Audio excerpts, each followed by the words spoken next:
Students, welcome back to expert of education. आज बेटा मैं बातें कर रहा हूं कि सर स्ट्रक्चर ऑफ एटम में ना साइंटिस्ट ने क्या डिस्कवर किया, कौन से साइंटिस्ट ने, ये बहुत मिस्टेक होते रहती है बच्चों से कि सर कब कौन सा साइंटिस्ट आया, किसने क्या डिस्कवर किया, किसकी वैल्यू क्या है। तो सबसे पहले प्रोटॉन का मास या प्रोटॉन का रिलेटिव चार्ज, प्रोटॉन का एब्सोल्यूट चार्ज या इलेक्ट्रॉन का एब्सोल्यूट चार्ज या न्यूट्रॉन का चार्ज है कि नहीं है, क्या है, ये सब जानने से पहले मैं आपसे बातें करूंगा कि कौन सा साइंटिस्ट से स्टार्ट हुआ है आपके सिलेबस में और कौन से साइंटिस्ट तक आपको जाना है। ठीक है, तो बेटा सबसे पहले जो आए थे वो इंडियन सेंट एंड फिलोसोफर थे। इनको तो मतलब आप बिल्कुल याद ही रखो, इंडियन सेंट एंड फिलोसोफर महर्षि कनक।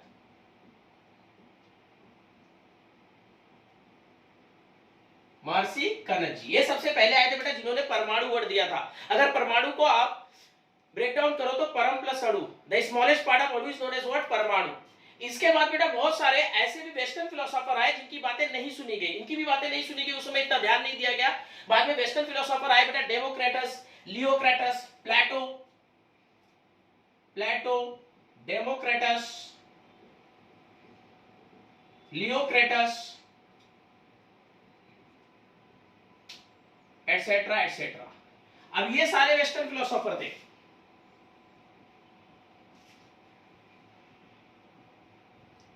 ये सारे बेटा क्या थे, वेस्टर्न फिलोसोफर थे, लेकिन इनकी भी बातें इतनी नहीं सुनी गई।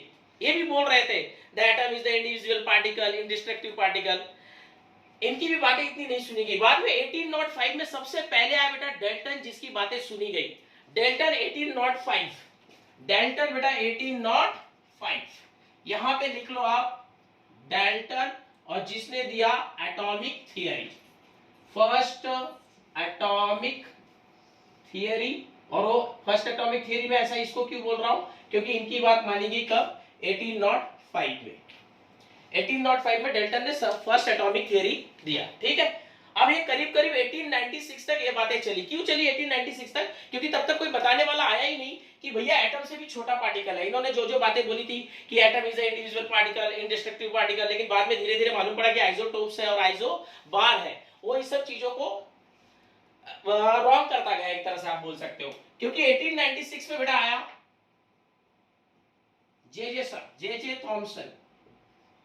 जे थॉमसन, इन्होंने दिया बेटा आपको डिस्कवरी ऑफ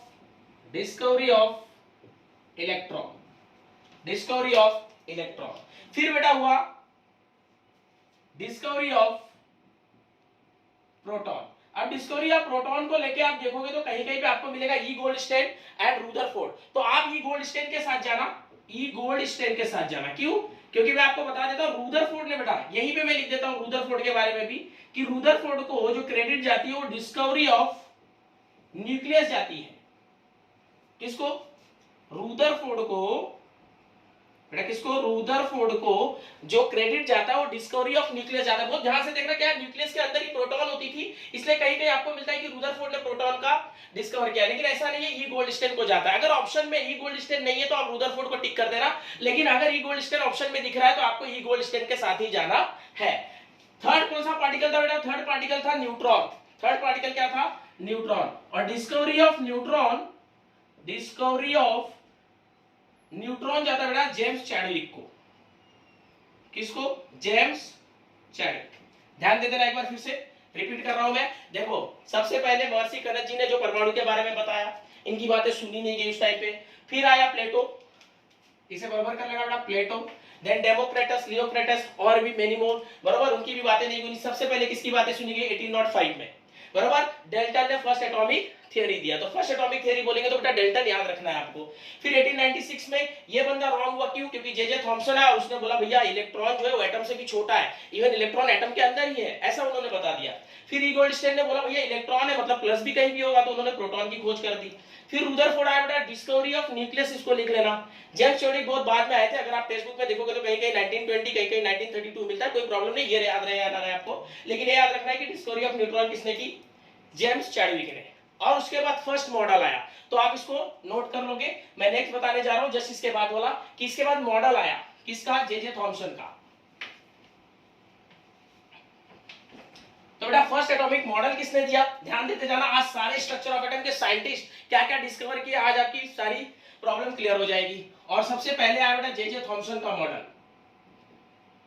जे थॉमसन ने दिया बेटा first atomic model, first atomic model, ठीक है। अब वो बात अलग है कि इसको रॉन्ग किसने किया। हम पढ़ते हैं ना भाई, एक का लिमिटेशन समझ आ रहा है और दूसरा अपना कैरेक्टरिस्टिक्स बना लेता है। इसके बाद रूदरफोर्ड ने इसको रॉन्ग किया था, क्योंकि रूदरफोर्ड ने क्या दिया बेटा, रूदरफोर्ड ने दिया था बेटा alpha scattering experiment, alpha scattering experiment, ठीक है। उसके बाद रूदरफोर्ड ने अपना मॉडल दिया जिसको आप बोलते हो रूदरफोर्ड एटॉमिक मॉडल। अल्फा स्कैटरिंग के बेसिस पे क्या बनाया था, रूदरफोर्ड एटॉमिक मॉडल, रूदरफोर्ड्स एटॉमिक मॉडल।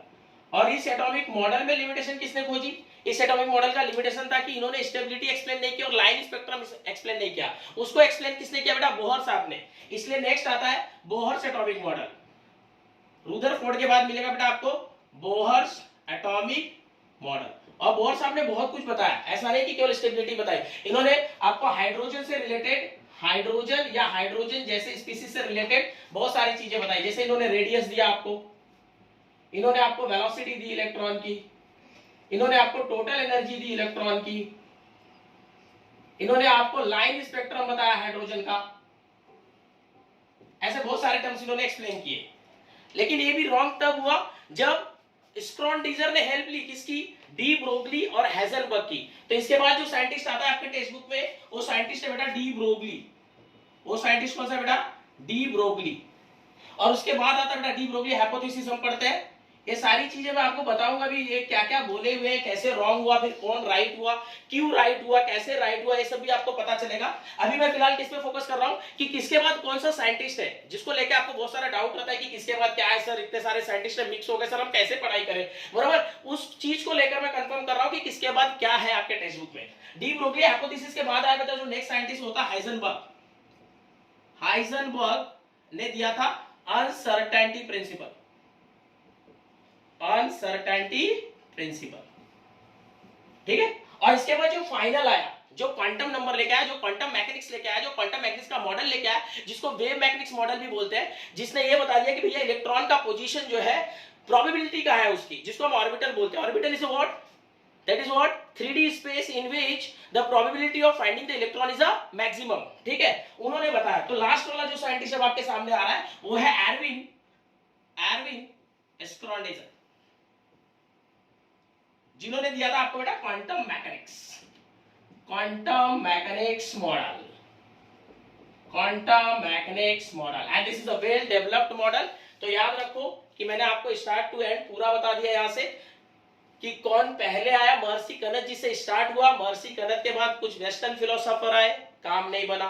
फिर डेल्टन आया, फिर डेल्टन के बाद रॉन्ग किसने किया डेल्टन को, डेल्टन के बाद जे थॉमसन, देन ई गोल्डस्टेन ने क्या किया, प्रोटॉन। जे थॉमसन ने क्या किया, डिस्कवरी ऑफ इलेक्ट्रॉन। न्यूट्रॉन की खोज किसने की थी बेटा, जेम्स चैडविक ने। न्यूक्लियस किसको जाता है क्रेडिट, रूदरफोर्ड को। रूदरफोर्ड ने एक्सपेरिमेंट कौन सा किया, अल्फा स्कैटरिंग। फिर अल्फा स्कैटरिंग के बेसिस पे रूदरफोर्ड ने अपना मॉडल दिया। रूदरफोर्ड में कुछ कमियां निकली, वो कमियां को निकालने वाला कौन था, बोहर्स था। बोहर्स ने किसकी हेल्प ली थी, मैक्सवेल की हेल्प ली थी। और बोहर्स ने जब वो कमियां निकाली तो बोहर्स ने अपना मॉडल दिया, उसने स्टेबिलिटी बताई, उसने लाइन स्पेक्ट्रम बताया, बरोबर है, रेडियस दिया, वेलोसिटी दिया इलेक्ट्रॉन का, टोटल एनर्जी दिया। फिर बोहर्स को भी रॉन्ग करने के लिए एर्विन स्क्रॉन्डीजर आया, लेकिन किसकी हेल्प के साथ आया, डी ब्रोगली और हाइजेनबर्ग। इस तरह ये सारे साइंटिस्ट हैं। अभी मैंने इसके बारे में आपको कुछ भी नहीं बताया, सिर्फ ये बताया कि साइंटिस्ट कौन से किसके बाद आए हुए हैं और किसने क्या डिस्कवर किया है। और इससे रिलेटेड बेटा जो भी टॉपिक है वो मैं आपको वन बाय वन पढ़ाते रहूंगा। और तब तक के लिए पढ़ते रहो और आगे बढ़ते रहो। बाय।